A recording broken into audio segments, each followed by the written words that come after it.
Hi, it's Mel. It's still the beginning of November and it is time to take a look at all my recently acquired books for October. I thought that September was going to be the biggest month for recently acquired books, but I forgot that some of the books that I ordered in September didn't come till October, so I didn't count them until October books. Those were mostly books that I got for my Cat Cozy Mystery series.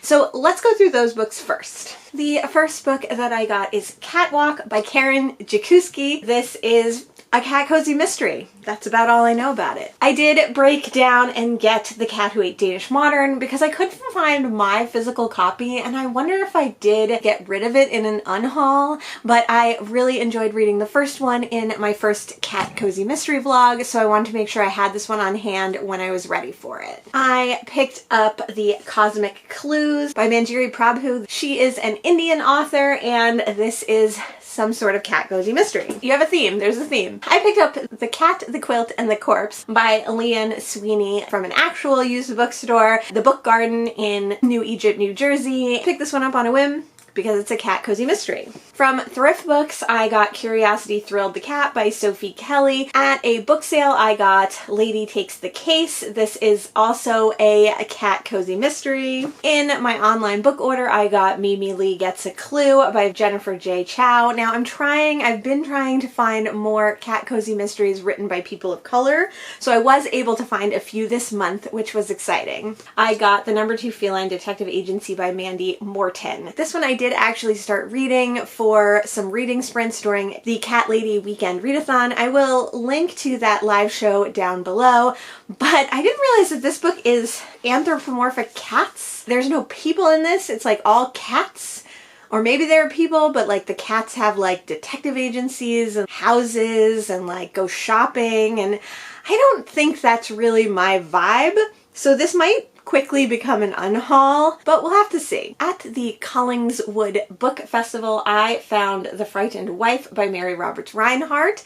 I read my third Mary Roberts Rinehart in October and I loved it, so I'm excited to read more of her. At the Far Hills Rummage sale, I found Ernest Hemingway's A Movable Feast. I've been wanting to read this one because it is his nonfiction about his time living in Europe. Although I've read a couple of things by Ernest Hemingway, he's not necessarily my favorite, but I think a nonfiction memoir might be something that I would really enjoy. Kurt Vonnegut's Player Piano. I pick up all of these vintage Kurt Vonnegut books whenever I see them. Player Piano was his first novel, and I haven't actually read this one. I do have another copy of it somewhere, but I think it's a different coverway. And this one really is going to come right off my TBR and go right on my bookshelf where my Kurt Vonnegut editions live. I don't remember where I got Young Mrs. Cavendish and the Kaiser's Men by K.K. Beck. This is, I think, like a Golden Age mystery. Oh no, it's from 1987, but it is set, I think, in the 20s or 30s, and it just looked like a mystery that I might want to try. At the Far Hills Rummage sale, I got Willa Cather's My Mortal Enemy.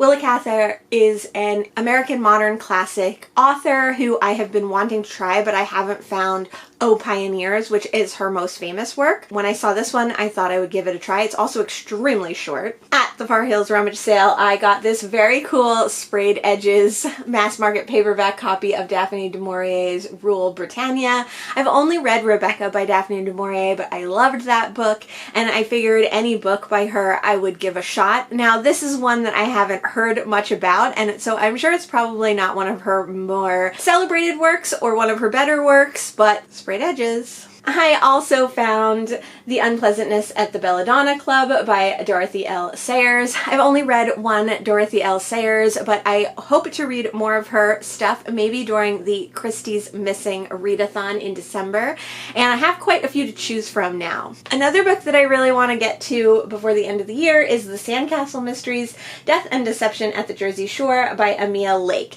This is looks like self-published, maybe indie published, but probably self-published book about a mystery at the Jersey Shore. I collected a couple of these recently and I'm really excited to get to them. Another Mary Roberts Reinhardt I picked up is The Episode of the Wandering Knife. Maybe I got this one at the Collingswood Book Festival and I got the other one at the Book Garden. I can't remember. Not really for me because I haven't read the prequel novels, but I got The Man-Cousin Wars #2, which is a book featuring characters that are created by science fiction great Larry Niven. I've only ever read Ringworld by Larry Niven, but the Kizzen are a species that show up in that book, and I really love Ringworld. My husband has read all the other books that are in the series and in the universe, except then after Larry Niven started writing them, his sons and other people wrote them as well, and this is one of those books that was written by other people besides Larry Niven.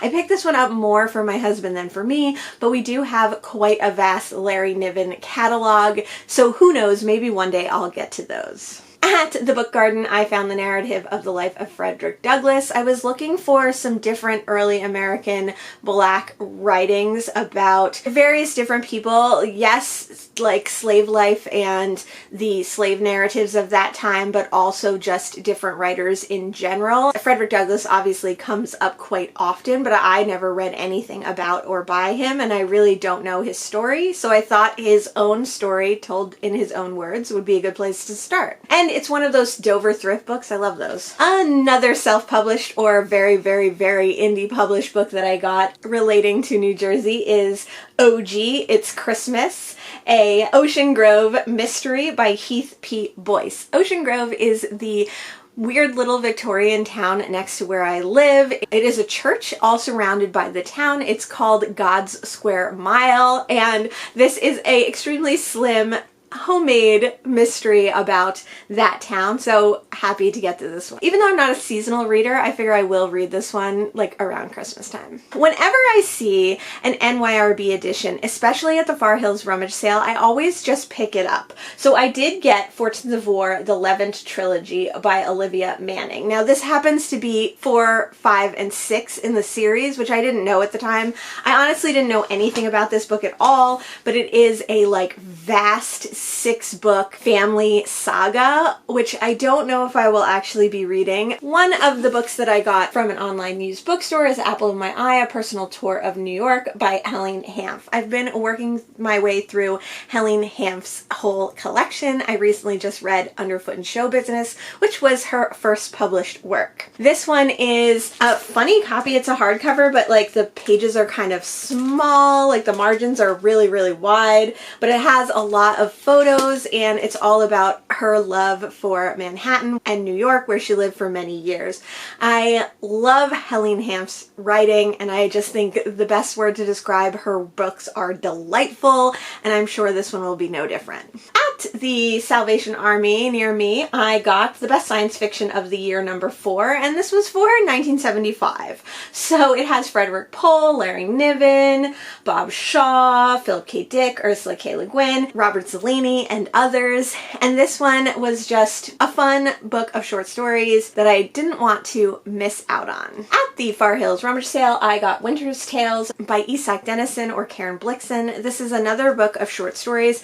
I am doing a short story project. It's not going that well. Although I don't often read short story books, and sometimes I feel bad about picking them up, I did get 2 or maybe more recently, and I hope to eventually read them. I found Agatha Christie's What Miss McGillicuddy Saw, and this is a Miss Marple book. I haven't gotten to this one in my Miss Marple read, but it's a great old mass market paperback with sprayed edges, and I will add it to my collection of vintage Christie books. From the online bookstore, I got The Mango Opera by Tom Corcoran. This one I read one of the others in the series a few years ago, and I remember really liking it. That I think I just got like at the Wall Library sale or something, but this is the first in the series, and it was on my want to read list, so I decided to buy it when I was doing online purchases. At a thrift store somewhere in New Jersey, I found Florida by Lauren Groff.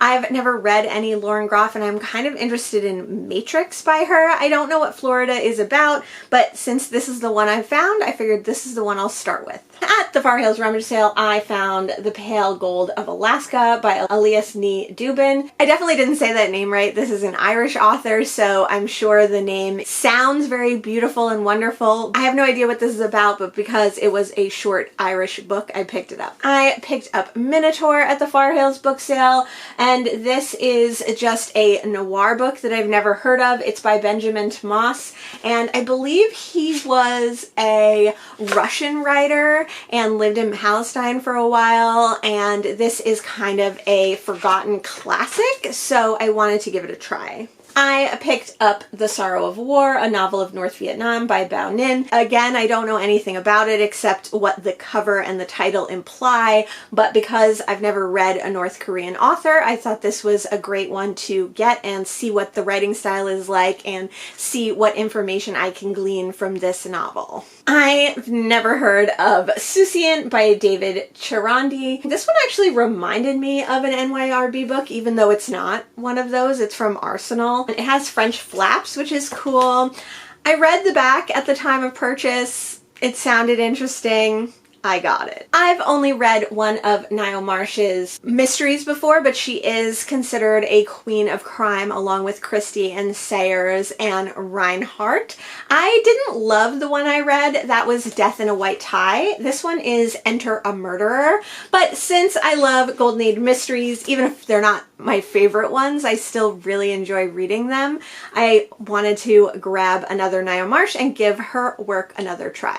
I found some poetry at the Far Hills Rummage Sale. I found Christina Rossetti's The Goblin Market and Other Poems. I don't know anything about this, but Goblin Market sounded cool. Also from the Far Hills Rummage Sale, I got The Story of a Long Distance Marriage by Sadish Inamdar, and this, I think, is what it sounds like, the story of a long distance marriage, two people trying to keep their marriage together while one is living in New York and the other is living in Tokyo. This was written by an author of Indian descent, and I'm always interested in reading more diverse and different voices. In a little free library in Ocean Grove, New Jersey, I found Ghost Eaters, a novel by Clay McLeod Chaplin. Now, I couldn't remember when I picked this up why I wanted it, but I knew that it was on my want to read list. Because it was on my want to read list, I grabbed it. Apparently, this is about a near future where there is a drug that makes you remember things, or maybe it makes you forget things. Maybe it makes you see ghosts. I don't know. It sounded interesting. Another book of poetry that I got from the Far Hills Rummage Sale is from the Vietnamese, 10 Centuries of Poetry, edited by Burton Raffle, and this was also translated by him as well. Another book of poetry that I got is Going Out with Peacocks and Other Poems by Ursula K. Le Guin. I've said it before, but I've only actually read a few Ursula K. Le Guin books, and they are her young adult or children's books called Cat Wings. I do have The Left Hand of Darkness and a few other books that I've picked up in the last couple of years, and I thought that this one was another good one to dive into to explore more of Le Guin's writing. In my local Cookman Little Free Library, I found Seed Folks by Paul Fleischman. This is a children's book, actually, or a young adult book, and I think it's about a community garden and all the different people in the community garden. It's extremely short and small, and it just seemed like maybe possibly a fun or heartwarming read. Another local super indie or possibly self-published New Jersey book is The Carousel Carver by Perdita Bachman. This is a novel and it takes place somewhere on the Jersey Shore, so I definitely wanted to grab it. At the Book Garden in New Egypt, New Jersey, I found The Deeper the Water, the Uglier the Fish. I think I saw CJ Reads read this one, or maybe Grace from GK Reads. I think kind of millennial fiction, but also a family narrative of two sisters. I forgot about this one. There's so many different Allens in New Jersey. There's Allentown, Allenwood, Allenhurst. But at the Allentown, New Jersey library, they have this huge, like 3 full rooms of sale books all the time. It's not always open, but they're always adding and getting more books to it. And when it is open, all the books are like $1. So I went there during the Allentown Fall Fest, which is one of our favorite little fall events to go to, and I found a Year Without a Name by Cyrus Grace Dunham, and this is a nonfiction work about Dunham's transition and their feelings on that. I've heard only good things about this. I didn't realize that it was so short, so I'm really excited to get to this one. Another book that I found at that same book sale is I Am Madam X by Gloria Di Liberto, and this is one that I had on my want to read on Goodreads because I love the painting Madam X. This is a fictional story about the woman who posed for Madam X, who was a real person, who John Singer Sargent painted several times, but Madam X is one of his most famous works and one of my all-time favorite paintings. It lives in the Metropolitan Museum in Manhattan, and I love to go visit it, and I love that painting. I love John Singer Sargent's work generally.